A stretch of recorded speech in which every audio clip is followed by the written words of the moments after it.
اور ہاں، بھتہ روز کے روز وصول کرنا ہے۔ اس معاملے میں تاج دین تمہیں سارا حساب کتاب سمجھا دے گا کہ کس سے کتنا بھتہ وصول کرنا ہے۔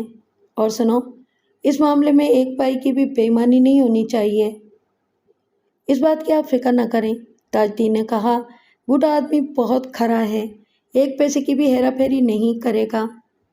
بوڑھا سوچ میں پڑ گیا، کچھ دیر کے بعد بولا، آپ کہتے ہیں کہ مجھے اپنے علاقے کے گنڈے اور بدماشوں پر بھی نظر رکھنی ہے؟ شریف بدماشوں پر بھی نظر رکھنی ہے، جھگڑے ٹنٹے بھی نمٹانے ہیں، بھتہ بھی وصول کرنا ہے اور حساب کتاب بھی رکھنا ہے۔ اتنے سارے کام کرنے کے بعد میں اپنا کام کس وقت کروں گا؟ بوٹے خان، تم واقعی بہت سیدھے آدمی ہو، تاج دین نے کہا۔ تھانے دار نے کہا، جو بھتہ تم وصول کرو گے اس میں سے تمہارا حصہ بھی ہوگا اور اچھا خاصا ہوگا۔ دکان بے شک چلاتے رہنا، تاج دین نے کہا، لیکن اسے لوہار خانہ کے بجائے آہستہ آہستہ ہارڈ ویئر اسٹور بنا لینا اور ایک نوکر رکھ لینا۔ کون سا اسٹور جی؟ Hardware store?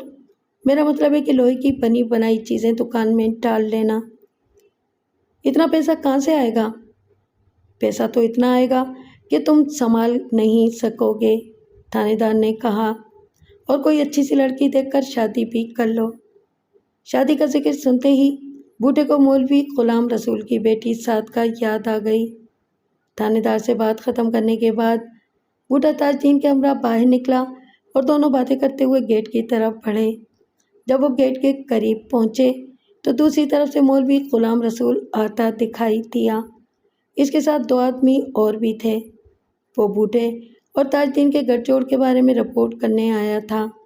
ان دونوں کو ایک ساتھ دیکھ کر وہ ٹھٹک گیا۔ اسے یقین ہو گیا کہ دونوں نے واقعی گٹھ جوڑ کر لیا تھا، تاہم اسے یہ اندازہ نہیں تھا کہ وہ گٹھ جوڑ اوپر تک تھا۔ مسجد کی داہنی جانب یعنی شمال کی سمت میں ایک چھوٹا سا باغیچہ تھا جس میں پھولوں کے پیڑ اگے ہوئے تھے۔ باغیچے سے پرے مولوی غلام رسول کا گھر تھا۔ اس کے گھر تک پہنچنے کے 2 راستے تھے، ایک راستہ گلی کی طرف سے اور دوسرا مسجد کے گیٹ کی طرف سے تھا۔ اس وقت رات کے 10:30 بجے تھے اور مسجد کا گیٹ اندر سے بند تھا۔ بوٹے نے اوپر سے گھوم کر گلی کی طرف جانے کے بجائے دیوار پھاندنا زیادہ آسان سمجھا۔ دیوار زیادہ اونچی نہیں تھی۔ بوٹا آواز کیے بغیر اندر کود گیا اور باغیچے کی باڑ کے ساتھ چلتا ہوا آگے بڑھا۔ باغیچے میں تاریکی اور خاموشی چھائی ہوئی تھی۔ جب وہ مولوی کے دروازے سے کچھ فاصلے پر رہ گیا تو اس کے کانوں میں کسی لڑکی کی کھیکی کھیکی کی آواز آئی۔ وہ رک گیا اور آواز کی سمت کا تعین کرنے کی کوشش کرنے لگا، اور اس میں اسے زیادہ دقت پیش نہیں آئی۔ آواز باغیچے کے اس حصے سے آ رہی تھی جو مولوی کے دروازے کے عین سامنے تھا۔ کھیکی کے علاوہ وہاں سے خسر پسر کی آوازیں بھی آ رہی تھیں۔ بوٹا بے آواز چلتا ہوا آگے بڑھا اور نہایت پھرتی سے دیوار پھاند کر محبت کے 2 متوالوں کے سر پر پہنچ گیا۔ لڑکی کے منہ سے ہلکی سی چیخ برآمد ہوئی اور وہ اپنی جگہ ساکت ہو گئی۔ لڑکے نے اوہ کہا اور بھاگنے کی کوشش کی، مگر بوٹے نے لپک کر اس کی گردن دبوچ لی۔ پھر وہ آگے بڑھا اور لڑکی کو بالوں سے پکڑ کر کھڑا کر دیا۔ تاریکی کے باوجود اس نے دونوں کو پہچان لیا۔ لڑکی مولوی کی بیٹی صادقہ اور لڑکا ان کا پڑوسی بشارت علی تھا۔ دونوں بوٹے کی گرفت میں بری طرح سے سہمے ہوئے تھے۔ اوہو، تو یہاں یہ چکر چل رہا ہے، بوٹے نے کہا۔ محلے والوں کو اکٹھا کرنا پڑے گا۔ تیرا نام بشارت علی ہے نا؟ جی ہاں، بشارت علی اپنی آواز دھیمی رکھنے کی کوشش کرتے ہوئے بولا۔ بوٹے خان صاحب، خدا کی قسم ایسی کوئی بات نہیں ہے، ہمیں تو ابھی 1 منٹ بھی نہیں ہوا۔ 1 منٹ بھی نہیں ہوا؟ میں نہ آتا تو 1 گھنٹہ بھی گزر جاتا۔ کیوں ری چھوکری، بلاؤں تیرے باپ کو؟ صادقہ جو بوٹے کی گرفت میں کانپ رہی تھی ہاتھ جوڑتے ہوئے بولی، میرے ابا کو نہیں بلانا، اور جو سزا چاہے دے لو۔ تو چلو پھر تھانے،